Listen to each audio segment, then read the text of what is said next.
Good morning, dear children. Come back to online classes. Today we are going to study chapter number 3 of geography, that is drainage. The term drainage describes the river system of an area.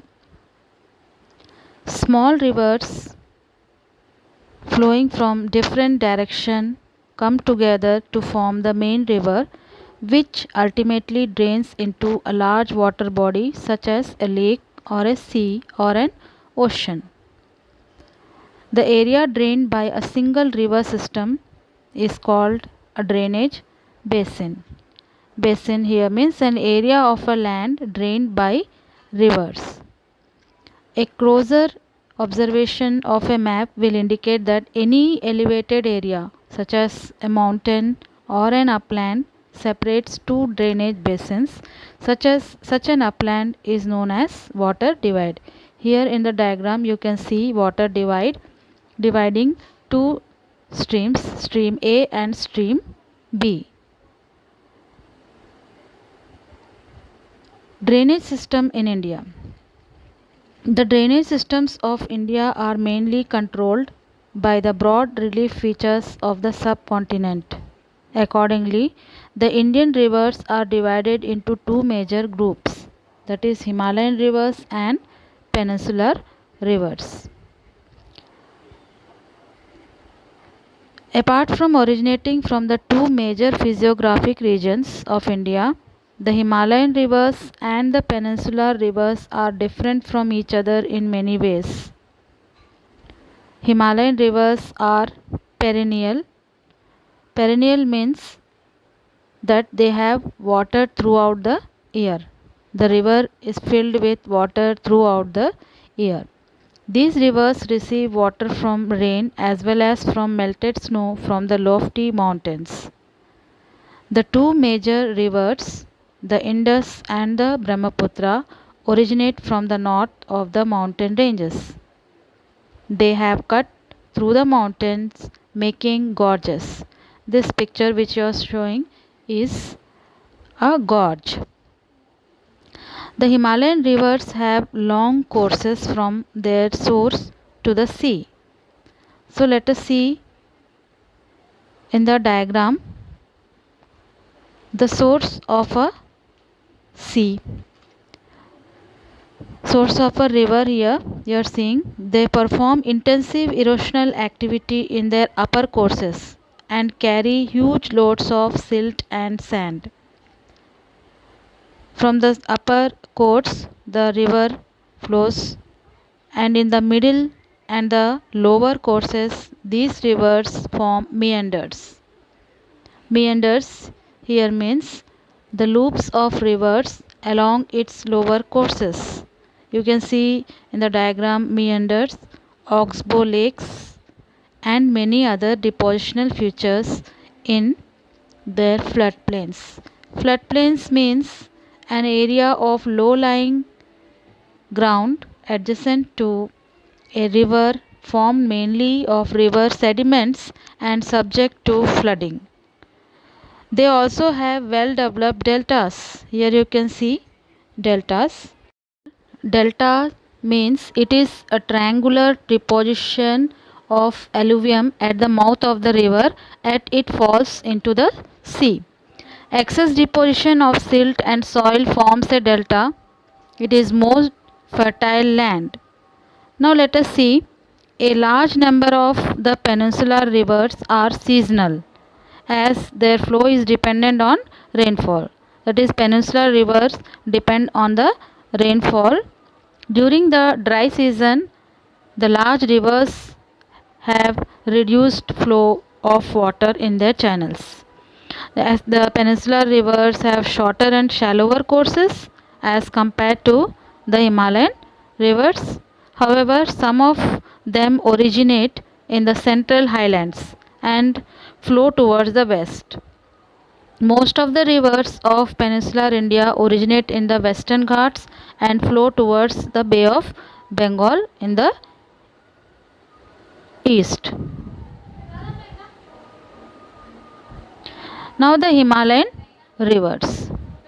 The major Himalayan rivers are the Indus, the Ganga, and the Brahmaputra. These rivers are long and are joined by many large and important tributaries. Tributaries here means small rivers that flow into a large rivers. A river along with its tributaries may be called as river system.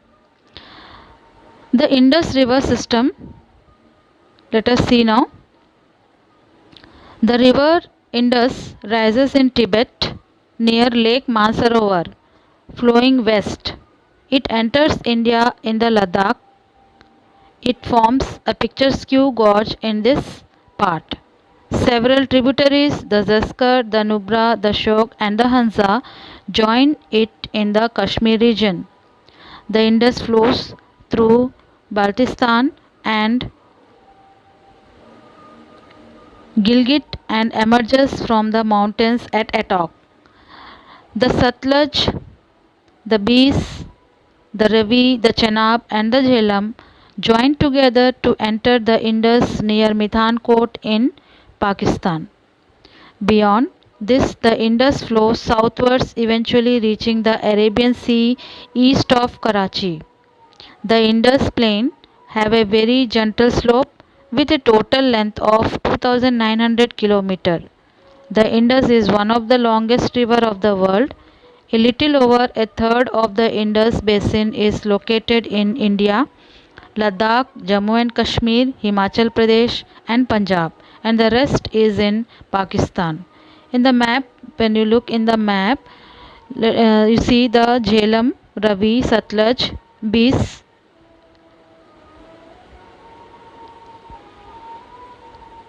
Next is the Ganga river system.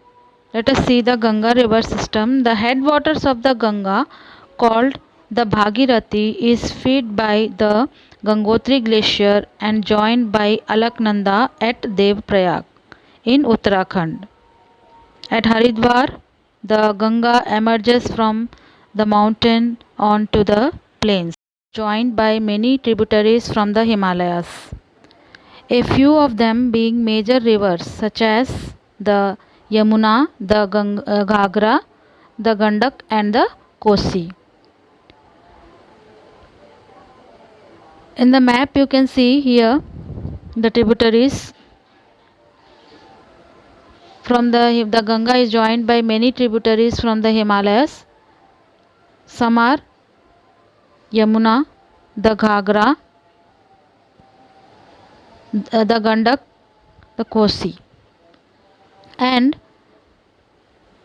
the river Yamuna rises from the Yamunotri glacier in the Himalayas.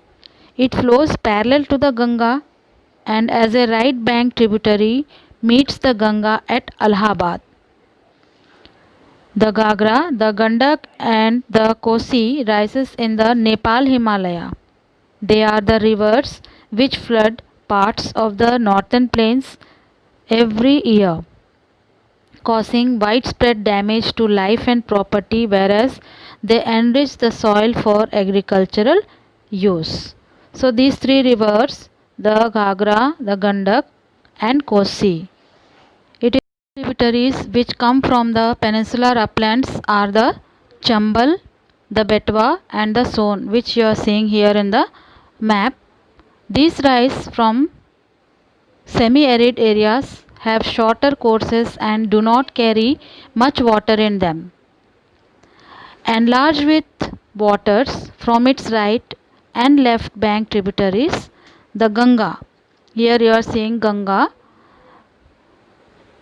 flows eastwards till Faraka in West Bengal.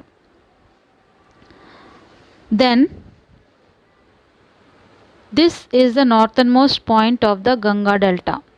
The river bifurcates here. The Bhagirathi Hooghly flows southwards through the deltic plains to the Bay of Bengal. The main stream flows southwards into Bangladesh and is joined by the Brahmaputra. Further downstream, it is known as Meghna. This mighty river with water from the Ganga and Brahmaputra flows into the Bay of Bengal. The delta formed by these rivers is known as the Sundarban Delta. The Sundarban Delta derived its name from the Sundari tree, which grows well in marshland. It is the world's largest and fastest growing delta. It is also home for Royal Bengal tiger. The length of the Ganga is over 2500 kilometers. So, can you identify the type of drainage pattern formed by the Ganga river system? In the map again we have to go to the map. Here you are seeing the Ganga river system. The pattern in which the Ganga river is flowing, it is called as dendritic pattern. The dendritic pattern develops where the river channel follows the slopes of the terrain. The stream with the tributaries resembles the branches of a tree, thus the name dendritic. Then, so the pattern of the Ganga river system is dendritic pattern. Then Ambala. Ambala is located on the water divide between the Indus and the Ganga river system. The plains from Ambala to the Sundarban stretch over nearly 1800 km, but the fall in its slope is hardly 300 meter. In other words, there is a fall of just 1 meter for every 6 km. Therefore, the rivers develop large meanders. Now about the Brahmaputra river. The Brahmaputra rises in Tibet east of Mansarovar lake, very close to the sources of Indus and the Satluj. It is slightly longer than the Indus and most of its course lies outside India. So again we will move to the map to see the location of Brahmaputra river. Here you are seeing in Tibet, it arises from Mansarovar lake, and this outside India it is flowing above the Nepal. Here it is written as Sangpo. Then it is slightly longer than the Indus and most of its courses lies outside the India. It flows eastwards parallel to the Himalayas. On reaching the Namcha Barwa, it takes a U-turn and enters India in Arunachal Pradesh through a gorge. Here it is called Dihang and it is joined by the Dibang, the Lohit and many other tributaries to form the Brahmaputra in Assam. So Brahmaputra is known as Shangpo in Tibet and Jamuna in Bangladesh. In Tibet, the river carries a smaller volume of water and less silt as it is a cold and a dry area. In India, it passes through a region of high rainfall. Here the river carries a large volume of water and considerable amount of silt. The Brahmaputra had a braided channel in its entire length in Assam and forms many riverine islands. Every year during the rainy season, the river overflows its banks, causing widespread devastation due to floods in Assam and Bangladesh. Unlike other North Indian rivers, the Brahmaputra is marked by huge deposits of silt on its bed, causing the river bed to rise. The river also shifts its channel frequently. So children, In the next class, we will see about the peninsular rivers.